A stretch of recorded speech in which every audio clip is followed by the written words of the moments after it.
Wannan al'amari dai shi ne al'amarin da ya karaɗe social media a lokaci ƙanƙani. Lokacin da matar Saleem goje Amaryasa ta fito ta bayyana wannan al'amari. Mutane da dama dai sun ji wannan al'amarin inda ya kaɗa su. Jin cewa ta ya za a yi mutum yana da auren shi kuma har yana neman wasu matan waje. Wannan al'amari dai ya tayar da mutane tsaye don ganin cewa akwai abubuwa da dama wanda bai kamata a ce mutum yana fitowa yana aikata su a social media ba. Irin haka ne ke janyo wa mutum tashin hankali da kuma shiga rudani. Inda ake bayyana cewa tun farko Saleem goje lokacin da yake aure shi bai kamata ya dinga bayyana wa social media ba. Inda ake ganin hakan kamar nuna cin zarafin iyali ne da kuma kin nuna adalci tsakani. Inda gashi nan irin ta faru kuma yanzu menene amfanin haka? Lokacin da yake bayyana iyalansa a social media ba wanda ya fitowa ya faɗa masa haka.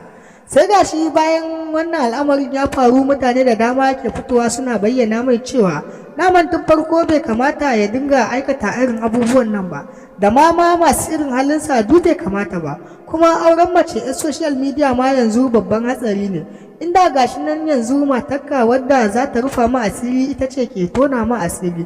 Wannan al'amarin dai babban al'amari ne. Masu sauraron mu kan ku sha'afa da jin labari ku dai idan wannan ne farko zuwa ku to ku danna subscribing kana ku taba alamar kararrawa.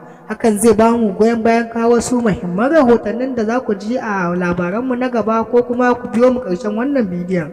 Za ku iya bayyana mana ra'ayoyinku dangane da jin wannan bidiyon. Shin kuna ganin lokacin da Saleem goje yake fitowa yana nuna matansa a social media hakan daidai ne ko kuma rashin daidai ne? Kuna da damar bayyana ra'ayoyinku dangane da wannan labarin. Ku dai idan wannan na farkon zuwa ku to ku danna subscribe sannan ku taba alamar ƙara. Amaryar Saleem goje ta tona asirin karuwai biyar da suke bin mijinta. Mustin Besti zai fito da bidiyon update din G-Fresh da Sadiya Haruna a hotel. A halin yanzu fa labarun duk babu daɗin ji ganin yadda bankaɗe da tone-tone kawai ake yi ba abin da ake sai tone-tone. Lalle wannan mata ta Saleem goje Amaryasa ta yi abubuwa da yawa wanda suka girgiza social media baki ɗaya. Lalle ba kowace mace bace za ta iya jurewa da kuma jajircewa ta nuna jarumta ta yi wannan bankaɗe. Lalle da zafi ki ji ko kuma ki ga wata karuwa ko wata yar fasika tana bin mijinki. Lalle wannan abu shine ya faru domin ko Saleem goje yan mata sun yanyame shi duk da shi ma da nashi laifin yana bibiyar su. Ai an ce sai bango ya zake kadangare ki samun gurin shiga. To a halin yanzu dai Hafsat Kamal matarsa ta biyu ta tona asiri inda ta bankaɗo yan mata ciki har da Kannywood actress wato jarumar Kannywood Hadiza Gabo. To a halin yanzu dai zamu kawo muku sauran karuwan da aka bankaɗo su da kuma bidiyon Mustin Besti inda ya bayyana cewa zai fito da bidiyon update din G-Fresh shi kuma ana shi wancan tsagin. Chat din mijinta na conversation ɗinsu da mata, wasu matan aure ne wasu influential ne ma kowa ya san su. So bayan ta yi haka ta shiga live.